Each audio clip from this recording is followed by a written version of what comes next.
This is the new Motorola Edge50 Neo. You know what? It is India's lightest phone with IP68 rating and military standard 810H certification. That's not it. You've got 15-watt wireless charging, a 10MP 3x telephoto camera, and there's a 6.4-inch LTPO panel with 3000 nits of peak brightness. All of this for under rupees 25,000. Now, the question that we need to answer after knowing about these specs is if the Motorola Edge50 Neo is the best option under rupees 25,000. Well, we'll find the answer to that question in this video and of course compare it against its immediate competitor, the OnePlus Nord CE4. So don't forget to watch this video till the end, and if you're here for the first time, I'm Ershad. You're watching Trakin Tech English, your destination for detailed, incisive gadget reviews. Now, the first noticeable difference between the two is definitely the size. The Nord CE4 is a much bigger phone compared to the Motorola Edge50 Neo. Now, size is a matter of personal preference. Wink, wink. But objectively, the Edge50 Neo's build quality is much better than the Nord CE4. Now, firstly, you get a vegan leather back with a plastic frame on the side, which is all plastic on the Nord CE4. And secondly, like I mentioned, you get IP68 rating with military standard 810H certification. In comparison, the Nord CE4 only has IP54 rating, and therefore the Moto Edge50 Neo has a more assuring, sort of sturdy build. And when I do this, I'm more worried about this cracking than this. Did it? Thankfully not. Having said that, there are a couple of advantages on the Nord CE4. The first one is the fact that you get support for micro SD cards, which is damn nice, and you get a support for infrared blaster as well, both of which are not present on the Edge50 Neo. Now let's talk about the intangibles. I really like the Edge50 Neo's design compared to the Nord CE4. First thing I like is that fused camera module. I think it's a deft touch, and more importantly, since most of the Edge series phones look similar, there is a homogeneous design language which is immediately, reminiscent of a Moto Edge series phone. Of course, that Pantone collaboration is also doing wonders for the phone because I like this blue color, but there's also this really nice orange color in the Edge50 Neo lineup. It looks good. And just because of the fact that the Edge50 Neo is thinner, lighter, smaller, the in-hand feel is also better compared to the Nord CE4. One of the reasons for that is also because you've got a nice little curved back, so it sits nicely in your palm. In comparison, the Nord CE4 is like an entirely flat design. Not that the Nord CE4 has a bad in-hand feel, it's just that the Edge50 Neo has a bit of an advantage. Alright, next up, I'm going to talk about the display on both these phones, but before that, if you haven't hit that subscribe button, go ahead, do that. A lot of you watch our videos but don't end up subscribing. Your support is important to us, guys. Now, the Edge50 Neo has a smaller 6.4-inch display compared to the 6.7-inch unit on the Nord CE4. After sticking to curved displays for a really long time, Motorola has switched to a flat panel with minimal bezels and a really tiny punch hole as well. As for the display specs, the Edge50 Neo has a POLED panel as opposed to AMOLED on the Nord CE4. Very similar tech, but you also get 120Hz refresh rate on both the panels. However, Motorola goes one step further and gives you LTPO tech in this price range, which means that yes, this display can refresh down to 1 Hz, which is something that we noticed in the always-on display. Fun fact, the Edge50 Neo actually does have an always-on display after a really long time, and I'm so happy about it, which is of course also true for the Nord. Nord also has an always-on display. And since these screens are made of OLED technology, you also do get in-display fingerprint scanners, and they're pretty fast to unlock, no complaints there. Now, both the displays are HDR supported, and you get HDR playback support on YouTube, but on Netflix, only the Nord supports HDR video playback, whereas Motorola does not. Having said that, when I tested a YouTube video side by side, the 3000 nits of peak brightness in HDR videos just shines through on Motorola compared to 1100 nits on the OnePlus. You know, when you're watching an HDR video, you see these really bright specular highlights juxtaposed by deep shadows, and it just pops, right? That is visible on the Edge50 Neo, and the Nord feels very subtle in comparison. Also, one more thing I noticed on the Nord CE4 is that there was a little bit of stutter when I was playing HDR videos on YouTube on the phone, which never happened before, and it's happening now, which is kind of odd. I think an update might have caused the problem. But it's not just the HDR brightness that is high on Motorola, even the HBM mode brightness is higher on Motorola compared to OnePlus. So when you take it outdoors and under direct sunlight, Motorola gets brighter than OnePlus. Now, one major advantage on the Nord CE4 is the haptic feedback tuning. Because of O-haptics, you do get extremely tight vibration feedback compared to the Edge50 Neo, which is softer in comparison. Not bad, but it's softer. Now, to round out the multimedia experience, you do get support for NHDC and LDAC Bluetooth high-res codecs. There's no problem there on both the phones. Now, since the Nord CE4 has a larger chassis, I expected the stereo speakers to be incredibly better than the Edge50 Neo, but that's not really the case. Yes, sometimes the Nord does sound louder, but when you talk about rich, clean audio quality, I think Motorola does it better thanks to the Dolby Atmos support. Take a listen to it for yourself and let me know what you guys think.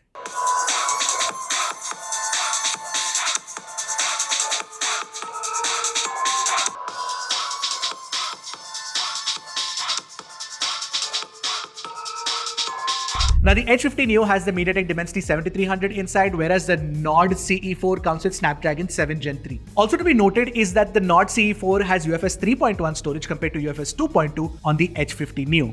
And therefore, in the storage benchmark tests that we ran, the Nord CE4 scored higher than the Edge50 Neo. And in Antutu also, the Nord CE4 scores higher than the Motorola Edge50 Neo. But what was interesting to note is that when I ran Geekbench 6, the CPU scores, whether it was a single or the multi-core scores, they were very similar to each other. And in general, the CPU stability is better on the Edge50 Neo in our 30-minute test that we ran compared to the Nord CE4. Now, in that scenario, how did the Nord CE4 score higher in Antutu? Well, because it has a better GPU. The first evidence of that is when we ran 3D Mark Wildlife stress test, and the best loop score on the CE4 was higher than the Edge50 Neo. In fact, even the GPU stability was better on the Nord CE4. That's not it. In real-world gaming tests in BGMI and COD, we noticed that you get better graphics and better frame rates on the Nord CE4. Now, if you're a gamer, obviously the Nord CE4 makes sense, but if you don't care about gaming too much, the Motorola Edge50 Neo does perform really well in daily usage. So what I noticed in my testing is that the app opening animations and the speed at which the device itself functions on the Edge50 Neo is generally on par with the Nord CE4. In fact, both are equally good. However, there is one thing I must definitely mention is that the camera app still seems slightly unoptimized, and therefore it is stuttery when opening and closing once in a while. Even with respect to network performance, what I noticed is Motorola is better than OnePlus. Firstly, you get support for more 5G bands, and therefore the 5G performance is better. And more importantly, you get support for NFC, which is not available on OnePlus. Now, the battery inside the Edge50 Neo is a 4310 mAh unit, and with this small battery, I was slightly worried about the battery life. But thankfully, Motorola has tuned it well thanks to the fact that you get the LTPO panel, and it's also a 4nm fabrication process on the 7300, so the optimization has been done well. What I got is 6 hours of screen on time, which is actually pretty respectable for a compact small phone. Having said that, the Nord CE4 with its 5500 mAh battery definitely lasts longer and gives you longer screen on time of about 8.5 to 9 hours as well. Moreover, it also does charge faster with the 100-watt charger inside the box. You do get a 68-watt charger inside the box of the Edge50 Neo, but the charging speeds are faster on the CE4. Having said that, the Edge50 Neo does have one ace up its sleeve, and that is the fact that you get 15-watt wireless charging support as well. In this price class, wireless charging is actually kinda rare, so it's a nice thing to have. Alright, time to talk about the cameras, and Motorola's camera setup is absolutely mad. So you got a primary 50MP Sony LYT-C sensor with optical image stabilization. You've got a 13MP ultra-wide with autofocus capabilities, and there's a freaking 10MP 3x telephoto camera and a 32MP selfie camera on the front. In comparison, OnePlus has a 50MP primary camera, 8MP ultra-wide, and a 16MP selfie camera on the front. So at least on paper, hardware-wise, Motorola is doing better than OnePlus, but let's take a look at the pictures. Now, since the Edge50 Neo's primary camera has a larger sensor compared to the Nord CE4, it definitely does pull out more details in daylight. You can clearly see that in the green net on top of the building, plus the textures in general are sharper on Motorola compared to OnePlus. In HDR scenes, Motorola remains faithful to the scene where OnePlus has issues with purple and pink fringing in complex backlit subjects like the chair on the side. Also, the highlight control on Motorola is much better because on OnePlus it looks very bloom heavy. Color reproduction is close to neutral on the Edge50 Neo, especially the reds and the browns here are a clear indication of that. In fact, in this second sample, the color of the pillows are accurate on Moto. But when you look at it, both the phones do suffer from a little bit of color shift when you switch between lenses between the primary and the ultra wide. Now, primary camera skin tones on the other hand are closer to neutral on the Nord. Edge50 Neo has a slight red cast. The same is true for the 3x camera skin tones, but the photo looks so damn good here compared to OnePlus. I'll talk more about that 3x tele soon. There's a lot to talk about it. Now, against the light in HDR scenes, however, Motorola's skin tones and target exposure is slightly better than OnePlus here, so there's a bit of an advantage. Now, when you talk about portraits, the Edge50 Neo can shoot at different focal lengths. You can shoot at 24mm, 35mm, 50mm, and 85mm. In comparison, OnePlus does 1x and 2x, which is basically 26mm and 52mm. Now, for the 24, 35, and 50mm portraits, Motorola uses the primary camera, and the skin tones feel slightly muted. But the moment you switch to the 85mm mode, you see a different skin tone reproduction. But this is the best looking of the lot. Plus, the kind of edge detection and bokeh drop-off that you get is definitely better than the Nord CE4. You know what? I think a lot of people are going to love using that 3x telephoto camera with the 85mm portraits when they're shooting portraits. I know I did. I loved using it. I'm sure that you will too. Another area where Motorola comfortably beats the OnePlus is in low-light pictures. I don't even need to spell it out for you guys. Just see the samples and you will see the difference in quality. Motorola does capture better looking low-light pictures. Ultra-wide camera on the Moto is also much better. You get more details in daylight. The low-light shots are superior as well. Plus, you can take macros like these. And it doesn't end there. Since the Edge50 Neo has that 10MP 3x telephoto camera, for zoom shots, it's definitely better. So the 3x shots that we shot with the Edge50 Neo definitely look sharper, more detailed compared to OnePlus. In fact, even the 2x crops are better. Now, when you talk about the selfie cameras, on Motorola, it definitely does pull in more details thanks to the 32MP selfie camera, but the OnePlus skin tones are closer to, neutral here. And that's very similar to what we saw with the primary camera, where on Motorola, you get this slight pinkish tone. That said, in portrait selfies, the edge cutout and the depth mapping is better on Moto. Against the light, Moto selfie has far less bloom too. Although low light selfies on Moto are over-sharpened compared to the more natural reproduction of OnePlus. Alright, now talking about video recording, it's far superior on Motorola compared to OnePlus. The primary camera 4K 30fps footage offers proper stabilization where the Nord CE4 does not. I also noticed that the sound recording on Moto had better noise cancellation. So both these phones can record at 4K 30fps using the primary camera, and I'm walking with it.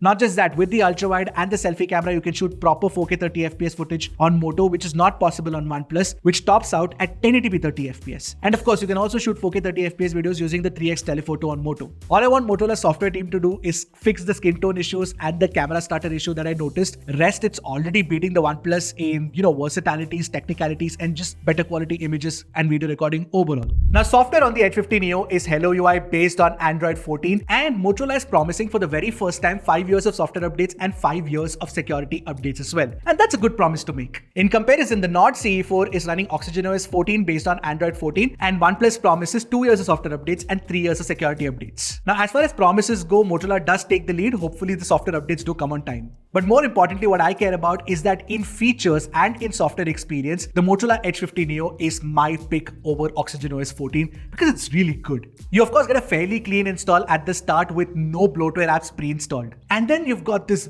bucket list of features. You've got the magic canvas wallpapers, you've got this, the Moto gestures, you've got Moto Secure, Moto Unplugged, and more importantly, Smart Connect as well. And Smart Connect obviously means that you can connect your phone to your laptop, and you can basically drag and drop stuff between these two devices. OxygenOS 14 on the Nord CE4 itself is a fairly clean install, thankfully, and there are no pre-installed bloatware apps, which is a good thing. But with respect to the feature set, it's kind of limited. Although I do like the fact that you get a file dock and a global search, which is damn nice. Although overall, like I mentioned, Moto's better. Now, for the most part, when I was using the Edge50 Neo, it felt like a more wholesome, all-rounder experience, and it's definitely great value for money, right? Now, compared to the Nord CE4, the Edge50 Neo has better build quality, it has a better software experience, and it has a far superior display and a more versatile and technically superior set of cameras as well. As for the Nord CE4, you get better performance and better battery life. Now, looking at the individual advantages of both these phones, you can figure out where your priorities lie and pick the phone of your choice accordingly if you're, confused between these two. Having said that, if you ask me, I would pick Moto over OnePlus here. What would your choice be? Let me know in the comment section below, and I'll see you guys in the next one. Also, if you guys want any specific, comparisons of the Edge50 Neo against any other phone, do let us know in the comment section below. We'll do a long-term review later as well. Alright, I'll see you guys in the next one. Until then, keep tracking and stay safe.